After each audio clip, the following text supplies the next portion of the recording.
The First Magnificent Summer is a story written in journal entries. And the reason I chose that is because it gives an inside look at a 12-year-old's brain. I thought that was just a really fun thing to do, but also it's kind of a difficult story that is told from one person's perspective.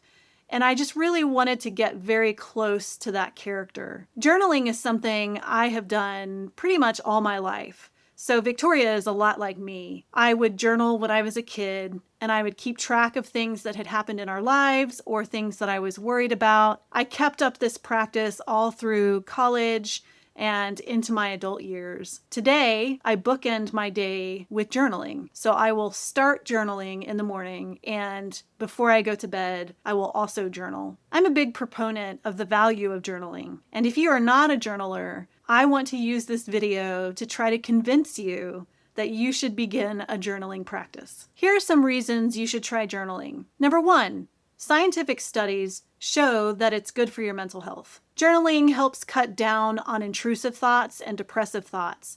So as a person with anxiety, this is very helpful for me. I can get my thoughts down on paper, and it gives me a place to process those things and also to keep track of those things. It also helps you make sense of your life by telling your stories and creating what is called a narrative.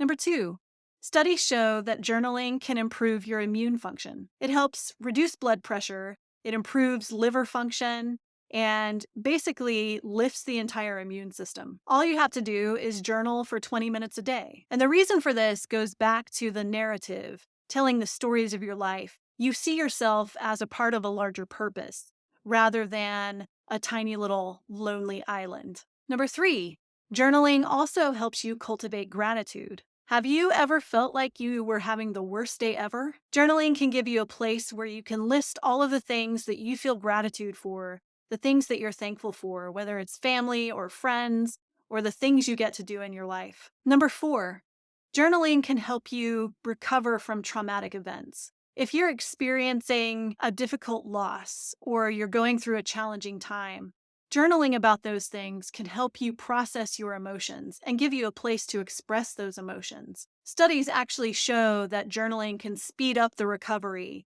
because it provides a place to process those emotions. Number five, journaling improves memory. Neurologists have actually found that journaling helps the brain process things and retain and retrieve memories. Journaling also helps develop focus and attention, which was surprising to me, but makes sense. It also boosts long-term memory and helps illuminate patterns. So when we're journaling about our days or we're journaling about our emotions, we have a place where we can go back and look for patterns. So how does one get started journaling? It's actually pretty easy. The first thing is choose a time and a place to do it. You can do this on your phone, you can do it on your computer, you can do it in a composition book. I actually do it in a composition book. And then you'd have to choose a time of day. And it doesn't matter. It's just whatever works for you. You could do it at the end of a day or at the beginning of a day. I find that if I bookend my days with a little bit of journaling, the morning one helps set the focus for the day. And then the evening one just helps me process everything that's happened in a day. Number two, keep it fluid. Don't have rigid rules for yourself or say, I'm going to do this for 30 whole minutes. Just do it for as long as you feel like you need to. There are some days that you want to write more than others because a lot of things have happened or there are a lot of emotions that you need to process through.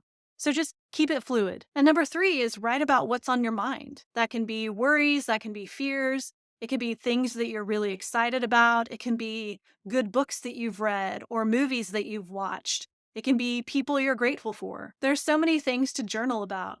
You can make plans for the future, or you can try to process the past, or you could have a place where you just collect all of your ideas. Number four, be sure to revisit your journals. It's really valuable to revisit your journals because you can see things in perspective. So for example, because I'm an anxious person, I journal a lot about the things I feel anxious about.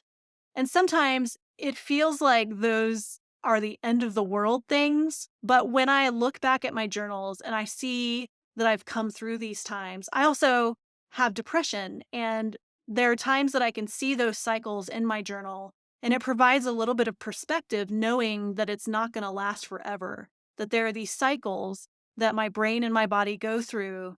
And that's just a helpful thing to know. I hope that you, like Victoria, develop a practice of journaling.